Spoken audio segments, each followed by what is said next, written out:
이 김상윤 이데일리 뉴욕 특파원 만나보도록 하겠습니다. 안녕하세요. 네, 이데일리 김상윤 뉴욕 특파원입니다.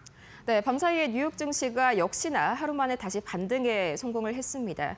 이 현장에서는 어제 급락세가 사실상 특별한 이유가 있어서가 아니라 잠깐 쉬어갈 만한 빌미를 찾았다. 이 정도로 보고 있는데 이런 상승 추세 계속해서 이어갈 수 있을까요? 네, 일단 뉴욕 증시가 성공했습니다. 전날 말씀대로 급락에 따른 저가 매수세가 들어왔고 이런 상승세가 계속 이어지는 분위기가 이어지고 있습니다. 특히 이날 그 대법원 심리에서 트럼프 대통령의 상호관세에 대한 심리가 이루어졌습니다. 이번 대법원 법적 기반 자체에 대한 의문을 제기했다는 점에서 투자자들을 어느 정도 안도시켰다는 평가가 나옵니다. 트럼프 대통령은 국제비법 즉 IPA를 근거로 대부분의 수입 50% 관세를 부과해 왔는데요. 문제는 이 법이 대통령에게 수익 규제만 관세 부과를 명시하고 있지는 않다는 점. 오늘 심리에서 보수 진보 대법권 가릴 것 없이 관세는 결국 세금이고 세금은 원칙적으로 의회 권한이라는 점이 반복적으로 지적됐습니다. 특히 로버츠 대법원장이 이 부분을 강조했고 트럼프 대통령이 임명한 대법관도 정부 측 논리의 회의적인 질문. 즉 이번 사안은 단순한 관세 조치가 아니라 대통령의 긴급 권한이 어디까지 허용되는가 그리고 입법권과 행정권의 경계가 어디인가를 가르는 문제. 이번 이미 부과된 관세의 일부 환급 요구도 제기될 수 있고 향후 무역 단체가 다시 조정될 가능성도 있습니다. 대법원이 신속 심리서 수준의 결론이 나올 가능성도 거론되고 있는 상황. 정리하면 관세가 대통령의 재량인지 의회의 권한인지라는 헌법적 문제에 대해 대법원이 본격적으로 제동을 걸기 시작했고 그로 인해 관세 정책의 방향성이 어느 정도 흔들릴 수 있는 국면이 들어섰다 이렇게 보시면 될 것 같습니다.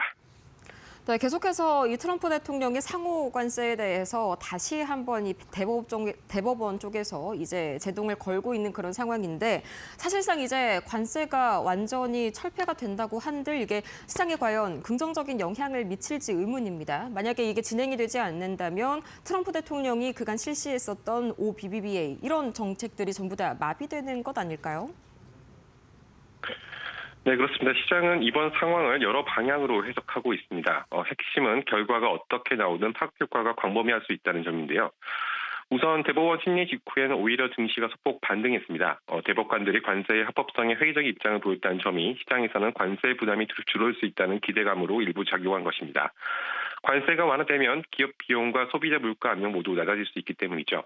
하지만 동시에 불확실성은 커진 상태입니다. 이번 판결 결과에 따라 시나리오는 크게 세 가지로 나뉘는데요. 관세 전면 또는 부분 무효 시 일부 업종에는 호재입니다. 수입 소비재, 중소기업, 건설, 기술업종 등은 비용 부담이 줄고 수급이 개선될 수 있습니다. 다만 환급 요구가 1,000억 달러 규모까지 제기될 수 있다는 전망도 있어 향후 재정 부담, 국채 금리 상승 가능성이 거론됩니다. 두 번째는 관세 유지 시나리오입니다. 트럼프 대통령의 무력 카드가 계속 유효해지는 만큼 미국의 철강, 알루미늄 등 보호사업은 수혜, 반면 수입 비중이 큰 제조, 소매, 유통업종 부담이 이어질 수 있습니다.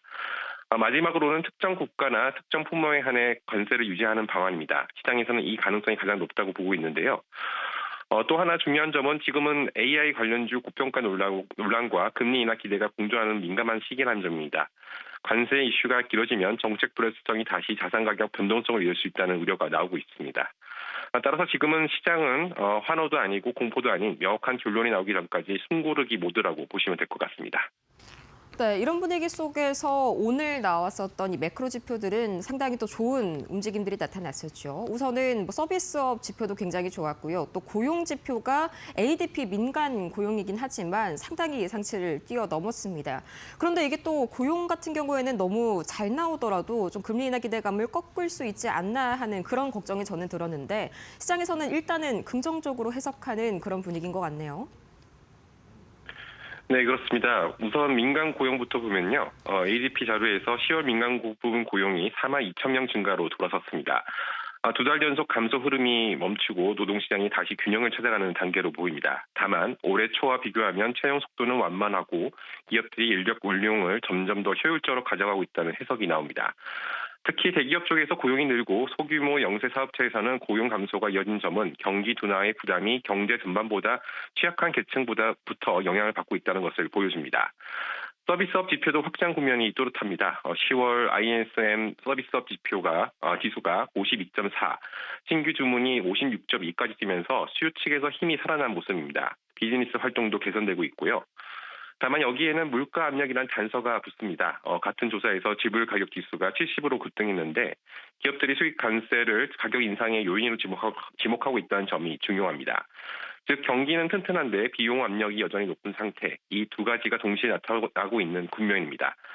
이런 흐름은 앞으로 연준의 12월 금리 결정에도 직접 영향을 줄 수 있는데요. 만약 고용 둔화 흐름이 다시 뚜렷해지면 추가 인하 가능성이 커질 수도 있고 반대로 서비스 수요와 물가 압력이 유지된다면 연준이 속도를 늦출 수 있다는 평가가 나옵니다. 네, 계속해서 물가보다는 좀 고용이 더 문제다라는 상황이 사실 전월까지는 계속해서 유지가 됐었지만 11월 들어서는 그 무게추가 다시 한번 좀 물가 쪽으로 기울어지고 있는 그런 모습들도 포착이 됩니다. 이렇게 해서 오늘 김상윤 이데일리 뉴욕 특파원과 함께 자세하게 현장 분위기 살펴봤습니다. 좋은 말씀 고맙습니다. 네, 감사합니다.